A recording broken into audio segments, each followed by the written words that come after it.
It's funny how passionate the Atlas fandom is when it comes to the original game versus the re-release. But if you ask someone in 2026 what version of Persona 3 they've played, they often conflate the original Persona 3 with Persona 3 FES, and people just kind of accept it, no questions asked. Everyone's up in arms about Persona 4 versus Golden or Strange Journey versus Redux, but not this game. So now, I just need to know for myself, are the differences really that minimal, or have we actually been erasing a part of history? And it just so happens that I bought a copy while I was in Japan 2 years ago. Now I finally have an excuse to play it. Oh yeah, I don't have a PS2! Well, back to good old PCSX2, you've never let me down. I'll be focusing mostly on the differences between the original and FES as a video game experience. However, due to the nature of this game, spoilers being casually mentioned will be inevitable. This also will not be a comprehensive comparison. If you want something like that, I just recommend watching this video by Austin SV. So you guys know the drill with these Persona games, right? They typically have pretty long prologues. But as I started recording this game, I noticed I was actually able to get through the prologue in only an hour 40 minutes. Granted, this is still much longer than something like the classic Persona games, but still. For modern Persona standards, that's pretty fast actually. I wasn't rushing through it or anything either. I read all the NPC dialogue and really took the time to immerse myself in the setting. This brings me to my first point. The lack of social link presence outside of, well, the social links themselves. Something that Persona 3 FES took the liberty of doing is adding a few more minor events and appearances of the social link characters. For example, when you first arrive at school, you would actually see a few of them standing around conversing amongst themselves. They also added a few inconsequential scenes of the protagonist and Junpei walking around town, where you would see some of these characters in the background. It established a few standout faces from the crowd before the player got to formally meet them. This would actually become the tradition for all Persona re-releases after 3. Persona 4 Golden and Persona 5 Royal would follow suit. Social link characters can also be found standing around the hotel on the Kyoto trip. You get some extra world building with them, like Hidetoshi and Keisuke being longtime friends. None of these things are in the original. While FES and every game after wanted to put more emphasis on the characters by adding neat little events with them, the original Persona 3 tends to leave the player alone, surrounded by a bunch of strangers. From a functional perspective, it sounds like you've taken a large chunk of the game's meat out of it, but I actually didn't find myself too bothered by it. The lack of familiar faces present got me to focus a lot more on the NPC dialogue. I thought I was already well versed in NPC dialogue after replaying FES a bunch. Hell, FES even added more of it. This back alley in Port Island Station is completely empty for the entire game. But in this playthrough, I actually ended up paying closer attention to them. Just to name a few, there's this cab driver who has to work late hours for the pay, but this actually ends up straining his relationship with his wife. He even has to beg her to pick up their daughter in his place because he's so tired by morning. I got a little more invested in the petty drama amongst the students. Or rather, I was more invested in thinking I'm better than them because high school gossip is nonsense. But I do respect Persona's commitment to portraying this accurately in every game. Now, to be clear here, I am not trying to claim that the game is magically better without the social link characters idling about in these two specific points in the game, nor am I saying that the extra events added in FES are bad. I'm simply stating that the game was still enjoyable without them. In the grand scheme of things, the additions in FES are pretty inoffensive and don't really bog the game down. A lot of Persona 3's story events don't actually take up in-game time. They sorta just happen, and then they let you go on with your day. Very seldom does the game upend your plans. This had me thinking about another thing.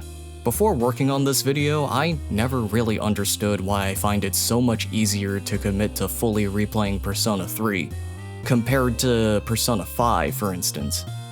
And in case you're not familiar with me, I like Persona 5. I've replayed Persona 4 a few times, but I have yet to actually finish a replay of Persona 5. The answer is actually simpler than I thought it was. Persona 3 lets me play the game. The biggest thing stopping me from finishing a Persona 5 replay is that the game is so dense with cutscenes and dialogue dumps. If you've played the game, you know, but there's a certain part of the game that ends up eating an entire session for live streamers with just cutscenes. Even in some of Persona 3's most dialogue-heavy scenes, they don't go on for as long as some big story reveals in later Persona games. Persona 3 will spread out small little developments between one full moon operation to the next. One moment they might show what a character is going through at the time, then drop you back into the game. This is often seen as a weakness by most fans, which is understandable if you're solely playing these games for those special moments with your friends that are more frequently placed between story beats in later games. However, I've always kind of respected Persona 3's approach. The actual rate the plot progresses is still the same as later games, on a month-by-month basis. But the game doesn't really hold you hostage for too long, and I kinda like that because I get to play the game more. It also helps that I like to spread out my grinding instead of doing it all in as few nights as possible. Do your dailies, do your monthlies, fuse some kick-ass personas. And you know what? I'm fine with that. It's largely the reason I'm here. On that note, let's finally get into the mechanical nuances of the original P3. So let's get the obvious stuff out of the way first. What was added to Fest that isn't in the original? Firstly, the arcade. It still exists in the original, but you can't do anything there. Your best source of stat grinding for both social parameters and personas isn't here. So your stat increases over the course of the game is going to be less. Depending on how good you are at optimizing your stat gains, this can affect whether you'll be able to begin certain social links as soon as they're available. If you want to start Fuka's social link, you might actually want to get tired and not rest so you can go to the nurse's office multiple days in a row. This will give you a free courage boost without consuming any time. This isn't as important in Fest, but in the original P3, it could potentially save you from falling behind. Academics, on the other hand, doesn't really take that hard of a hit because of a very specific difference in the original. At the shrine, you can donate different amounts of money. If you give the most amount possible, you're almost guaranteed to get an academics increase. Almost. This is technically in Fest too, but the reason you probably didn't know this was a thing is because there, it consumes time. So no well-versed Fest player is going to ever point you to this. In the original though, it consumes no time, so it basically just becomes a part of your daily routine. For full disclosure, I maxed out every social link in the game, which is something that this game never intended the player to do. I've already mentioned this in other videos, but to those of you who are new here, it was confirmed in an interview that this game was not at all designed with the player doing every social link in mind. But of course, people figured out how to min-max this game over time, and it is just barely possible. Like, you will use up every available day up to January 31st to complete every social link. In fact, it is actually impossible to complete every social link without reversing at least one of them. Unfortunately, that person was Fuka in this playthrough. The way you do it is actually kinda fucked up too. So, on October 20th, you have to accept an invite to hang out with Fuka. Then, the very next day, you have to accept an invite from Kenji, immediately canceling said plans with Fuka. But guess what? That's not even the worst part. Apparently, just accepting the invite gives you enough points to rank Kenji up the next time you see him. So the next day, you max out Kenji's social link. This means you no longer need to spend any time with him or worry about reversing his social link anymore. So on the same day you max him out, you cancel your plans with him to hang out with Yuko. That is just brutal. But why do this? Why not just neglect Fuka if she's going to reverse anyway? Well, if I had to guess, maybe the points gained from accepting Fuka's invitation are still preserved after you reconcile with her? Or maybe reversing her right away is better than letting the friendship decay over time. Either way, this strange chain of betrayals ultimately allowing me to become best friends with everyone is very funny, and I'm glad I got to experience it for myself. If we're talking in terms of following a guide, Persona 3 FES is actually way more manageable by comparison. This may be in part due to Tanaka, the devil social link, originally being a daytime social link. While I definitely prefer Tanaka at night from a scheduling perspective, the social link itself does feel more at home in Port Island Station than at Paulownia Mall. Other than that, the social links pretty much play out the same between here and FES. Except for Aigis, because she's not a social link in this game.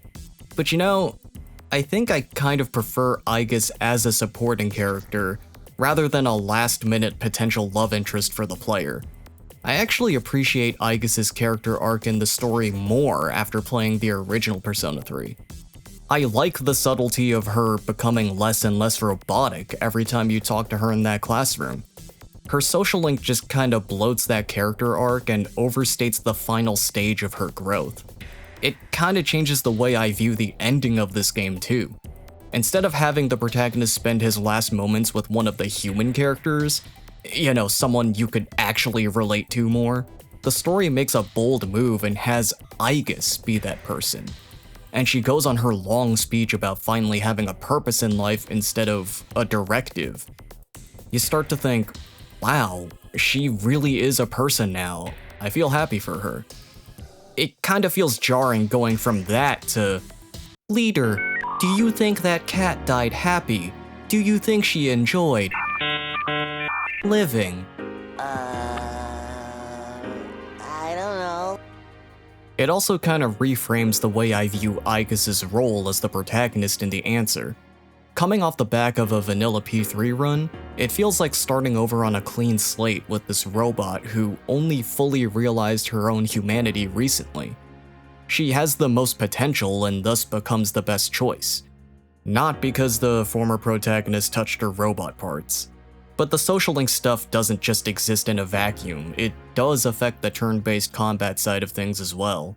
In all truth though, if you're not someone who goes for all social link completion and just kinda favors the same ones every playthrough, you might not really get as much out of the differences I just mentioned as much as I did.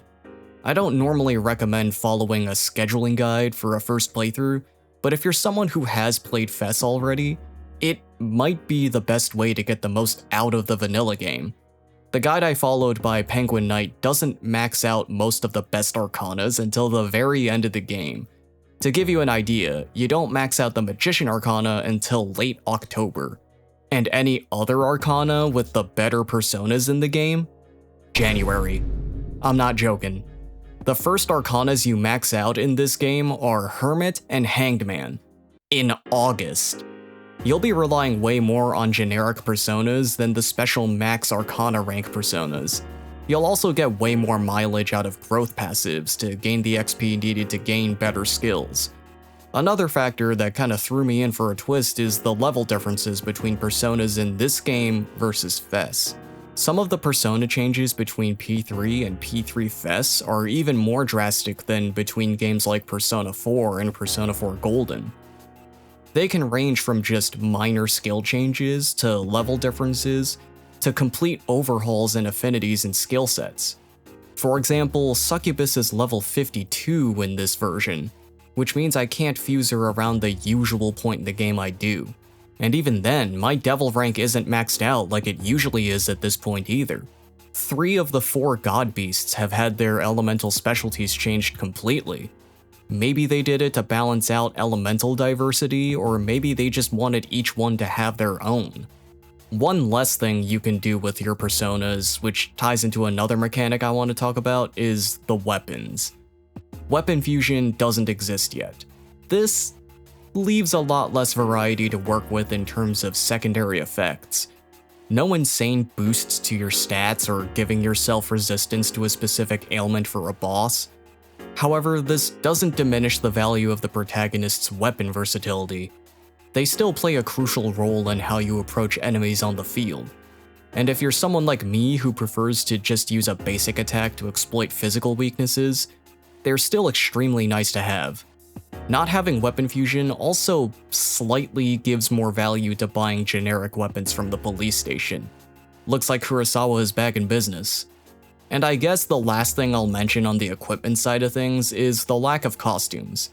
The thing is, a good handful of them do technically exist in the original as equipment with stats.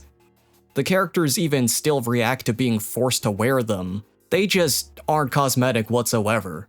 Sorry, bud. You'll just have to imagine the girls wearing the high-cut armor.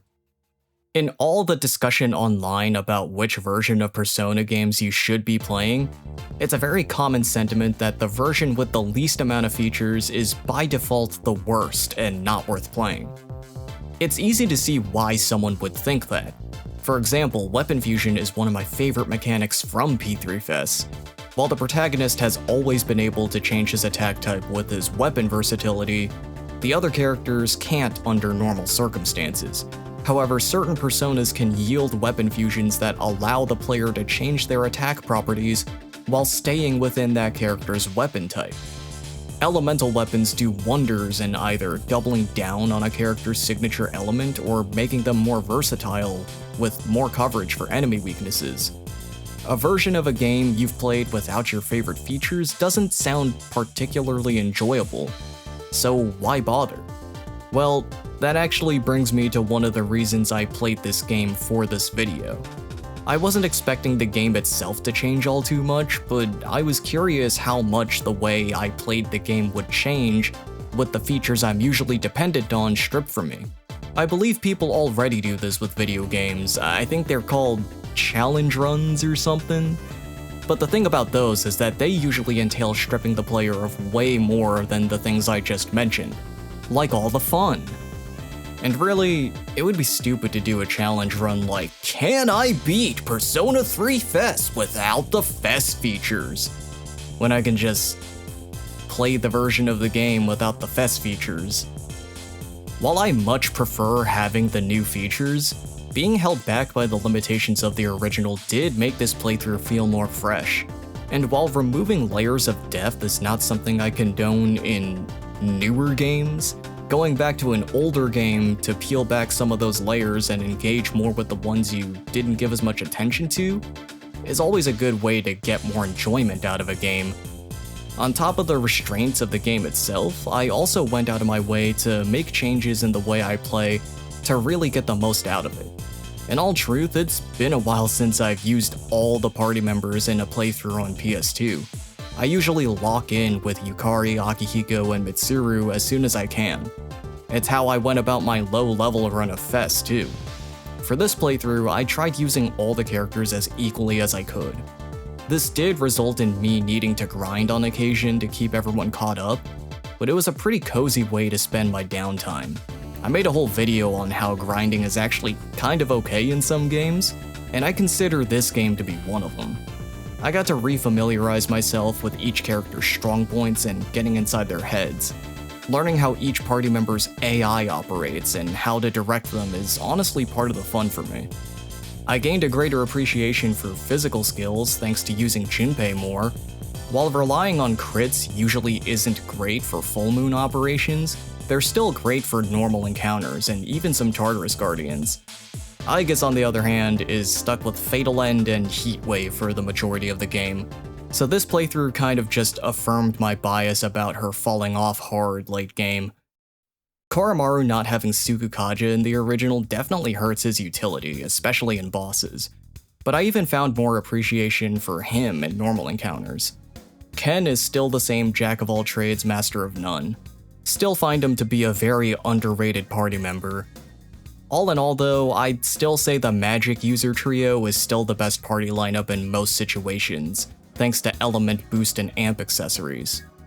Oh yeah, I got so caught up in all the minutia that I forgot to mention the most obvious gameplay difference. The original game only has normal and easy mode. Hard mode was introduced in Persona 3 FES. This, by no means, trivializes the challenge. It's definitely not as brutal as FES's hard mode, and it's nice to not have to spend my life savings to get a persona out of the compendium. However, I did find the ambush system to be a bit more trivial on normal mode. For those of you who don't know me, I've only ever played Persona 3 on hard. I'm so used to absolutely needing to hit the enemies from behind for a guaranteed safe encounter. You see, in FES's hard mode, if you attack an enemy from the front, even if you strike them first, there's still a good chance the encounter will be an enemy advantage.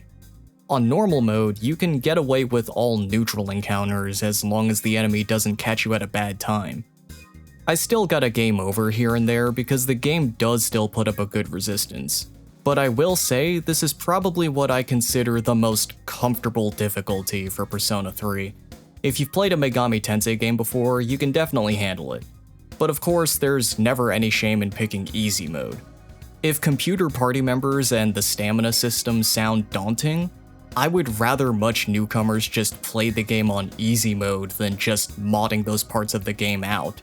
At the very least, you're still giving an honest attempt at engaging with the game's design. But of course, the final boss will always throw you in for a loop no matter how many times you fought it. And I wouldn't have it any other way. I was at a higher level than usual for this fight too, and I still struggled at the very end. I swear, it's a coin toss whether Nick's avatar decides to throw the fight and not use Night Queen at all, or just spam it non-stop. On this playthrough, I got the latter outcome. Yukari's turn came after the bosses, so I actually had to set her to full assault while my protagonist focused on spamming bead chains. Yeah, that's right, Yukari hauled ass in that last stretch of the fight. So there's some fuel for your shipping bias if you were looking for it. With all that said and done, you're all probably thinking the same question. Is there any reason to play the original Persona 3 over FES, or Portable, or Reload for that matter? And my answer to that is, if it interests you that much, then just play it. If you're curious about what Persona 3 is like when you strip it down to its bones, sure, check out the original. If you want to see how they refined the original PS2 game, play FES. If you're really curious about the female protagonist, play Portable. If you want to play Reload because it's the one everyone including Atlas is pushing, sure, go for it, I don't care. Everyone's so particular about which version of this game should I play. Is it the Super Mega Ultimate Definitive Edition that effectively discards the others? Who should I swear my loyalty to? I think the reason it irks me so much is because that's how I used to view video games. I was under the impression that if I just found the best version of a game, I'd never have to bother engaging with every other one. Cause that's what it's all about, right? I can attain the perfect experience and live off this specific version of the game for the rest of my life. Well, I'm here to tell you right now that as soon as you stop thinking like that, you'll actually find yourself enjoying video games a lot more. Now, obviously, you should play the version of the game that sounds the most appealing to you first. Doesn't matter if it's the newest, shiniest one, the original, or anything in between. And of course, you are not obligated to play every version of a game if you're not inclined to. But if there's anything I've learned from years of playing multiple versions of the same titles, it's that you should definitely play whatever you think will scratch that itch of curiosity the best. I never thought I'd touch another version of Final Fantasy IV when the PSP and DS versions are already so good. But in recent days, I've been feeling an itch to try that PS1 port no one talks about. Effectively, it's just a port of the Super Nintendo version without the redactions of the initial American release. But it also has a unique translation from the other versions as well. And that seems to be a pretty big point of interest when it comes to these retro games. The point I'm trying to make here is that you shouldn't view the version of the game you pick as the only one you'll ever play, because in all truth, you'll never really know for sure. Everyone finds that one game they love so much that they'll replay it over and over. When you extend that scope to multiple versions of said game, that's when the hyperfixation really starts to hit. It can hit you out of nowhere too. See, once you've really gone into those trenches, the quantity of differences stops being the determining factor for whether you think another version of the game is worth playing after you've played one already. A single distinction could honestly be enough to draw you back in, depending on how much you care about it. If you're someone who doesn't revisit games or doesn't think they'll revisit Persona 3 because of its length, congratulations, you would have done that no matter which version you picked. In which case, the person you're asking this question to will just push you towards their bias, so that their favorite version will be the only one you end up playing. Then the naysayers will try to persuade you otherwise. Bottom line, if you don't want to spend money, then unfortunately Persona 3 Reload is not for you.